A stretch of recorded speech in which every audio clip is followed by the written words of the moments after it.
Sumber tenaga. Kalau kita tanya pelajar-pelajar tentang sumber tenaga, tentu kita akan dengar banyak jawapan daripada mereka.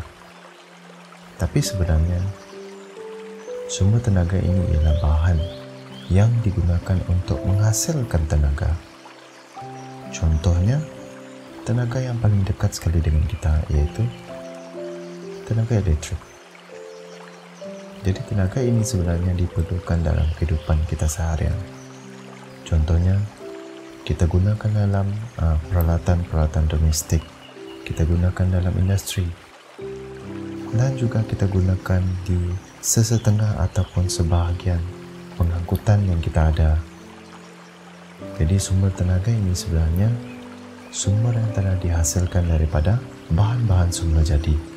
Contohnya, bahan sumber jadi yang kita sangat kenali iaitu petroleum, arang batu, gas asli, solar, biogeosim, dan lain-lain lagi. Sumber tenaga ini pula boleh dibahagikan kepada dua jenis, iaitu yang pertama, sumber tenaga tidak boleh baharu, dan yang kedua pula, sumber tenaga boleh baharu. Sumber tenaga tidak boleh baharu ini maksudnya ialah sumber tenaga yang suatu hari nanti akan habis apabila digunakan berterusan. Manakala untuk sumber tenaga boleh baharu pula, sumber yang tidak akan habis bila kita gunakan secara berterusan. Kalau kita gunakan berterusan, habis dan kita boleh dapatkan kembali. Untuk sumber tenaga tidak boleh baharu, kita bahagikan kepada dua jenis, iaitu yang pertama, tenaga bahan api fosil, dan yang kedua pula ialah tenaga arang batu. Tenaga bahan api fosil ini kita boleh bahagikan kepada dua jenis, iaitu bahan yang sangat-sangat kita kenali, iaitu petroleum dan gas asli.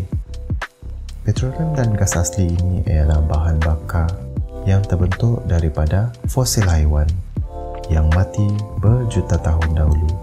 Ini adalah diakibatkan oleh tekanan haba yang terdapat di kerak bumi.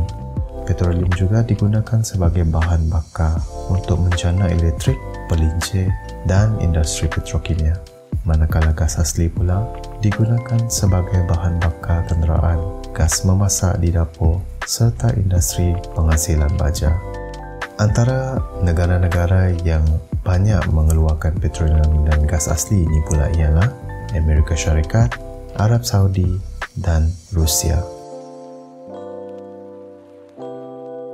Untuk tenaga arang batu pula, jadi pengertiannya di sini, tenaga arang batu merupakan sejenis batuan mendap yang mudah terbakar kerana mengandungi tiga jenis unsur, iaitu unsur yang pertama karbon, hidrogen, dan sulfur. Arang batu juga merupakan sumber utama bagi penjanaan elektrik di seluruh dunia. Di dalam industri melebur besi dan keluli, arang batu digunakan sebagai bahan api, manakala pengeluar utama untuk tenaga arang batu pula ialah negara-negara seperti China, Amerika Syarikat, dan Australia. Tenaga surya. Tenaga surya merupakan tenaga yang dihasilkan melalui pancaran cahaya matahari, di mana haba daripada cahaya matahari telah digunakan sejak dahulu lagi untuk memanaskan air, ruang, dan pakaian. Kini, tenaga surya boleh ditukar menjadi tenaga elektrik dalam dua cara. Cara yang pertama melalui panel surya dalam skala yang kecil, ataupun cara yang kedua melalui loji kuasa surya dalam skala yang besar. Negara seperti Jepun, Taiwan, China, dan Malaysia antara negara yang menggunakan penjanaan tenaga surya pada masa kini. Tenaga angin.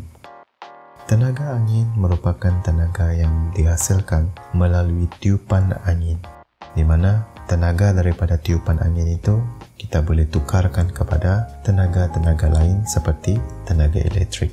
Pergerakan udara yang memutar bilah kipas pada kincir angin digunakan oleh petani di Belanda untuk mengepam air pergi dan mengisar gandum ataupun jagung pada masa dahulu.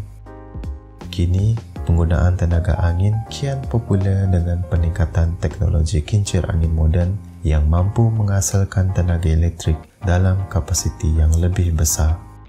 Kelebihan sumber ini ialah ia sentiasa boleh dihasilkan ketika angin bertiup sama ada pada waktu siang atau waktu malam. Tenaga ini digunakan oleh negara-negara seperti China, Amerika Syarikat dan Belanda. Tenaga hidroelektrik. Tenaga hidroelektrik merupakan tenaga yang boleh diperolehi melalui arus aliran air. Aliran air yang laju boleh menggerakkan turbin dan menjana tenaga elektrik. Air sungai atau tasik akan melalui terowong janaan yang kemudian memutarkan turbin di stesen jana kuasa hidroelektrik. Tenaga ini sesuai dibangunkan di kawasan yang mempunyai aliran air yang deras dan kawasan yang menerima hujan yang tinggi. Contoh negara yang menggunakan tenaga elektrik ini adalah negara-negara seperti Malaysia dan China. Manakala tenaga ombak pula merupakan tenaga yang dihasilkan melalui pukulan ombak. Ombak adalah gelombang di permukaan air yang terhasil daripada tiupan angin di laut, sungai ataupun tasik. Antara faktor yang mempengaruhi pembentukan ombak ini ialah kelajuan angin, kedalaman air, lebar kawasan pantai, serta tempoh angin bertiup. Arus ombak yang berterusan dan tidak terhad membolehkan tenaga elektrik dijana dengan menggunakan tenaga ombak. Antara negara yang menjana tenaga ombak ini ialah negara-negara seperti Australia, Amerika Syarikat, Korea Selatan, dan Perancis. Tenaga yang seterusnya pula ialah tenaga pasang surut. Kejadian pasang surut air laut sentiasa berlaku kesan daripada putaran bumi dan tarikan graviti bulan. Pergerakan air pasang surut ini membentuk tenaga hidro yang boleh menggerakkan turbin, terutamanya di kawasan berteluk dan muara sungai. Antara negara yang menjana tenaga berasaskan pasang surut ini ialah negara-negara seperti China, Perancis, United Kingdom dan juga Scotland. Tenaga biogeosim. Tenaga biogeosim ialah tenaga yang diperolehi daripada sisa tumbuhan dan haiwan seperti sisa kelapa sawit, jerami padi, sisa makanan dan najis haiwan. Tenaga biogeosim digunakan sebagai bahan bakar untuk memasak dan memanaskan rumah. Melalui teknologi R&D, Research and Development, kini tenaga biogeosim juga mampu menjana tenaga alternatif bagi menggantikan petroleum dan gas asli.